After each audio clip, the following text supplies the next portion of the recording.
वक्त से लड़कर अपना नसीब बदल दे, वक्त से लड़कर अपना नसीब बदल दे, इंसान वही जो अपना तकदीर बदल दे। कल क्या होगा कभी मत सोचो, कल क्या होगा कभी मत सोचो, क्या पता कल वक्त अपनी तस्वीर बदल दे। जय हिंद साथियों। जैसा कि आज आप लोगों के लिए सामने बहुत ही इम्पोर्टेंट क्वेश्चन 2025 के लिए एग्ज़ाम के लिए बहुत ही महत्वपूर्ण है, जो अंशाल्व आपका चल रहा था उसी अंशाल्व का आप लोगों का क्वेश्चन नंबर 7 है। क्वेश्चन नंबर 7 है और उस क्वेश्चन नंबर 7 में आप देख रहे हैं कि क्वेश्चन नंबर क्या कर रहा है, मनुष्य के नर जनन तंत्र का वर्णन कीजिए तथा शुक्राणु निर्माण की क्रिया को समझाइए। तो सबसे पहले आप ये जानेंगे कि जो मनुष्य में नर जनन तंत्र होता है, नर जनन तंत्र में कौन कौन से अंग मिलकर नर जनन तंत्र का निर्माण करते हैं और वो नर जनन तंत्र क्या क्या होते हैं, उसके कार्यों के बारे में हम आज आप लोगों से बताएंगे या पढ़ेंगे। तो आप देखते हैं कि यह मानव का नर जनन तंत्र का क्या है, चित्र बना हुआ है, जिसमें आप देख रहे हैं वृषण है, अधिवृषण है, शुक्रवाहिनी है, मूत्राशय है, तो ये तो अलग चीज है, शुक्राशय है, मूत्रवाहिनी है, प्रोस्टेट ग्लैंड है, सिसन है। ठीक है, तो आज हम सब लोग क्या इस अंगों के बारे में पढ़ेंगे जिससे नर जनन तंत्र का क्या होता है, निर्माण होता है। तो इसे आप जानते हैं जो वृषण होता है, वृषण मानव के शरीर में क्या होता है, एक जोड़ी पाया जाता है जो दोनों टांगों के बीच क्या होता है, लटका होता है, क्योंकि ये शरीर के बाहर होता है। क्योंकि शरीर के बाहर होने का मुख्य कारण ये है क्योंकि हमारे शरीर का जो टेम्परेचर होता है उस शरीर के टेम्परेचर से इसे 2-3 डिग्री सेल्सियस टेम्परेचर कम की आवश्यकता होती है। यदि ये हमारे शरीर में होता तो स्पर्म सक्रिय नहीं हो पाते। तो आप देखते हैं केवल एक अपवाद स्वरूप जो हाथी होता है, हाथी का जो वृषण होता है वो उसके शरीर के अंदर होता है। बाकी सभी जीवों के लगभग क्या होते हैं, वृषण जो होते हैं शरीर के बाहर लटके हुए पाए जाते हैं।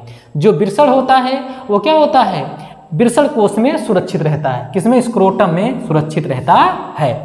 अब ये जानते हैं जो वृषण होता है, वृषण में क्या होता है, प्रमुख जनन अंग होता है, जिसमें क्या होता है, शुक्राणुओं का क्या होता है, निर्माण होता है। वृषण में क्या होता है, शुक्राणुओं का निर्माण होता है। और वृषण जब शुक्राणुओं का निर्माण करता है तो ये शुक्राणु कहाँ जाते हैं, अधिवृषण में जाते हैं, एपिडिडाइमिस में जाते हैं। और एपिडिडाइमिस में जब जाते हैं तो एपिडिडाइमिस में जो स्पर्म होते हैं, शुक्राणु होते हैं, उनका परिपक्वन होता है। क्या होता है, उनका परिपक्वन होता है। और परिपक्वन होने के बाद में ये क्या होते हैं, शुक्राणु जो होते हैं शुक्रवाहिनी यानी वास डिफरेंस के माध्यम से कहाँ जाते हैं, शुक्राशय में जाते हैं। कहाँ जाते हैं, शुक्राशय में जाते हैं। और शुक्राशय में क्या होता है, इनका पोषण भी होता है, किनका, शुक्राणुओं का पोषण भी होता है। और शुक्राणुओं के पोषण होने के बाद आप जानते हैं यहाँ पर कुछ क्या होते हैं, तरल द्रव होते हैं, जिसके माध्यम से जो प्रोस्टेट ग्लैंड होते हैं कुछ द्रव का स्रावित भी करते हैं, जिससे सेमन का निर्माण होता है। उस तरल द्रव में क्या होता है, जो स्पर्म होते हैं वो आसानी से मूवमेंट कर सकते हैं। और मूवमेंट करने के साथ साथ ये क्या होते हैं, मूत्रवाहिनी से आते हुए मूत्रवाहिनी से बाहर आते हैं। लेकिन जो मूत्रवाहिनी होता है, इन्हीं मूत्रवाहिनी के माध्यम से स्पर्म बाहर आते हैं। और जो सिसन होता है ये क्या होता है, सिसन जो होता है ये पेनिस होता है, ये मैथुन अंग होता है जो स्पर्म को, शुक्राणु को गर्भाशय तक पहुंचाने का कार्य करता है। तो इसमें देखेंगे कि जो वृषण होता है, प्राथमिक जनन होता है, वृषण में क्या होता है, टेस्टिस, ये नर जनन तंत्र का प्रमुख भाग होता है। इसमें टेस्टोस्टेरॉन हार्मोन का स्राव होता है, इनकी संख्या क्या होती है, 2 होती है। जो वृषण होता है, वृषण में क्या होता है, शुक्राणुओं का निर्माण होता है। और शुक्राणुओं के निर्माण होने के साथ साथ ये किस हार्मोन का स्राव करता है, ये टेस्टोस्टेरॉन नामक हार्मोन का क्या करता है, स्राव करता है। टेस्टोस्टेरॉन हार्मोन जो होता है ये यौनावस्था को नियंत्रित करने का भी कार्य करता है।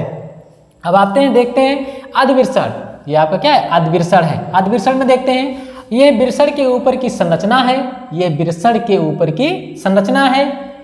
इसमें शुक्राणु परिपक्व होते हैं, इसमें क्या होते हैं, शुक्राणु परिपक्व होते हैं। अगला है शुक्रवाहिनी, वास डिफरेंस, ये क्या है, यहाँ से निकलती है शुक्रवाहिनी, कहाँ थी, शुक्राशय तक आती है।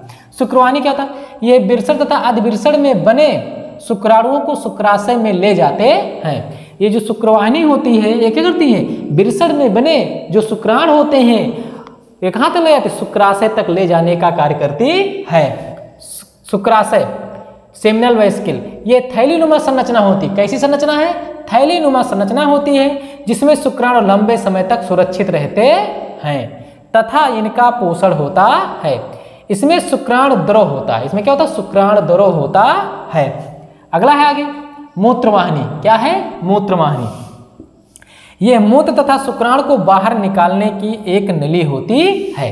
जो मूत्रवाहिनी होती है, देखिए यहाँ से मूत्रवाहिनी यह है और ये शुक्राणु है, तो ये दोनों की क्या है, इधर से मूत्र को उत्सर्जित करने का कार्य करेगा पेनिस, और इधर से शुक्राणु को भी गर्भाशय तक ले जाने का कार्य कौन करेगा? पेनिस करेगा। तो आप देखते हैं कि यह मूत्र तथा शुक्राणु को बाहर निकालने की एक नली होती है। शिशन आप देख रहे हैं, ये पेनिस आप देख रहे हैं, यह जनन तंत्र के रूप में होता है जो एक नली के रूप में शुक्राणुओं को गर्भाशय तक पहुंचाने का कार्य करता है। ये शुक्राणु को क्या करता है? गर्भाशय तक पहुंचाने का कार्य करता है और हमारे यूरिन को बाहर करने का, उत्सर्जन करने का भी कार्य करता है। प्रोस्टेट ग्लैंड देखिए, इसमें तरल द्रव चिपचिपे पदार्थ का क्या होता है? स्राव होता है, जिसके माध्यम से जो हमारे शुक्राणु होते हैं वो आसानी से मूव करते चले जाते हैं।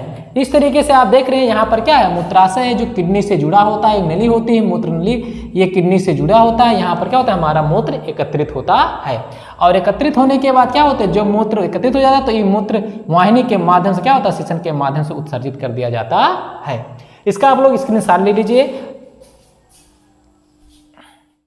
हाँ, तो आप लोगों को नर जनन तंत्र का वर्णन कीजिए, ये हो गया। लेकिन इसमें और कुछ पूछा है, तथा शुक्राणु निर्माण की क्रिया को समझाइए कि शुक्राणु कैसे निर्माण होता है और उसकी क्रिया को हमें समझना है।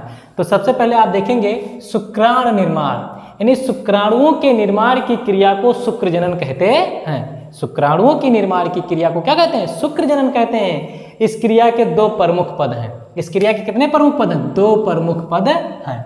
नंबर एक, स्पर्मेटिड्स का निर्माण, फॉर्मेशन ऑफ स्पर्मेटिड्स। देखिए, जनन काल प्रारंभ होने के कुछ समय पूर्व ही, जनन काल प्रारंभ होने के कुछ समय पूर्व ही, नहीं पहले ही स्पर्मेटिड्स की क्रिया प्रारंभ होती है। पूर्व क्रिया को 3 प्रवस्थाओं में बांटा गया है। जो पूर्व क्रिया होती है, इसके पहले की जो क्रिया होती है उसको 3 प्रवस्थाओं में बांटा गया है। नंबर 1 है गुणन प्रवस्था, दूसरा है वृद्धि प्रवस्था और तीसरा है परिपक्वन प्रवस्था। गुणन प्रवस्था में विभाजित करके और निर्माण करता है, वृद्धि करता है, उसके बाद वो क्या होता है? परिपक्व होता है। तो इसमें देखेंगे गुणन प्रवस्था, जनन के एपिथेलियन की जिन कोशिकाओं में शुक्राणु बनते हैं प्राथमिक जनन कोशिकाएं कहलाती हैं। समसूत्री विभाजन द्वारा बार बार विभाजित होकर ये द्विगुणित होती हैं। यानी क्या इसमें कौन सा विभाजन होता है? समसूत्री विभाजन होता है और विभाजित होकर क्या होते हैं? बार बार द्विगुणित होती हैं। अगला है वृद्धि प्रवस्था, ग्रोथ फेज। विभाजन के पश्चात शुक्राणु जनन पोषक पदार्थ एकत्रित करके काफी बड़े हो जाते हैं। यानी जब क्या होता है? जब गुणन प्रवस्था हो जाती है तो विभाजन जब हो जाता है तो जो शुक्राणु होते हैं वो पोषक पदार्थ को एकत्रित करके काफी क्या हो जाते हैं? बड़े हो जाते हैं। शुक्राणु कोशिकाएं कहलाती हैं। कौन सी कोशिकाएं कहलाती? शुक्राणु कोशिकाएं कहलाती हैं। अगला तीसरा का परिपक्वन प्रवस्था, मैच्योरेशन फेज। प्राथमिक स्पर्मेटोसाइट कोशिका में 2 विभाजन होता है। कितने विभाजन होता है? 2 विभाजन होता है। नंबर 1 है प्राथमिक विभाजन। क्या है? प्राथमिक विभाजन। अब देखते हैं प्राथमिक विभाजन में क्या होता है। प्राथमिक स्पर्मेटोसाइट कोशिका में होने वाला प्रथम विभाजन अर्धसूत्री होता है। प्रथम परिपक्वन विभाजन में क्या होता है? अर्धसूत्री विभाजन होता है। कैसा विभाजन होता है? अर्धसूत्री विभाजन होता है। और अर्धसूत्री विभाजन करके ये जब विभाजित होती हैं तो 4 कोशिकाएं का क्या होती हैं? 4 आगुलित कोशिकाओं का क्या करती हैं? निर्माण करती हैं। द्वितीय परिपक्वन विभाजन देखेंगे, कुछ समय पश्चात प्रत्येक द्वितीयक शुक्राणु कोशिकाओं में दूसरा परिपक्व विभाजन होता है। प्रत्येक स्पर्मेटिड्स में गुणसूत्रों का केवल एक ही सेट यानी होता है, एक ही सेट होता है। ये गुणसूत्रों के विभाजन की जो प्रक्रिया होगी, शुक्रजनन की जो प्रक्रिया होगी, इसी के बगल में आपका इसका फिगर हम लगा देंगे, आप लोग उस फिगर के हिसाब से समझ जाएंगे। अगला है बी, 2 प्रस्ताव है, बी है शुक्राणु निर्माण। इस क्रिया के अंतर्गत अचल, यानी जब क्या होते हैं? ये अचल रहते हैं तो क्या होते हैं? जो स्पर्मेटिड्स होते हैं क्या होते हैं? चल में परिवर्तित होते हैं। इस क्रिया के अंतर्गत अचल स्पर्मेटिड्स एक चल धागेनुमा शुक्राणु में परिवर्तित हो जाते हैं। प्रत्येक शुक्राणु के विकास में 2 से 2.5 माह का समय लगता है। यानी 2 से 2.5 महीने का क्या लगता है? समय लगता है। इसका स्क्रीनशॉट ले लीजिए आप लोग। इस तरीके से आप लोगों का जो क्वेश्चन नंबर 7 है 348 जीजी का, मनुष्य में नर जनन तंत्र का वर्णन कीजिए तथा शुक्राणु निर्माण की प्रक्रिया को समझाइए। इस तरीके से आप लोगों का समाप्त होता है। आशा करते होंगे वीडियो समझ में आया होगा और इसका अगला क्वेश्चन आप लोगों को नेक्स्ट वीडियो में मिलेगा। धन्यवाद।